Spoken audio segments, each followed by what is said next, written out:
OL, OM, l'Olympico, un match qui sent la poudre et qui fait les gros titres avant même son coup d'envoi.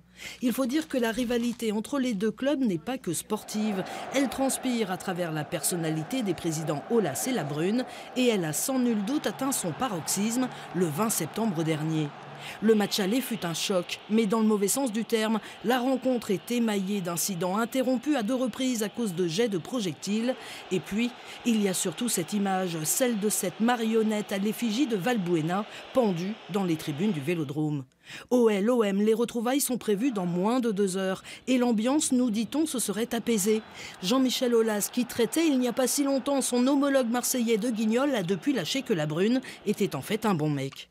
C'est comme s'il fallait calmer le jeu pour mieux se concentrer sur l'enjeu du match. Cet Olympico a en effet perdu de sa classe. Les 2 équipes végètent en milieu de classement à égalité de points et cherchent à se rapprocher d'une place européenne. Au rayon statistique, les Lyonnais ont l'avantage, 20 succès en 48 rencontres contre 8 pour les Marseillais.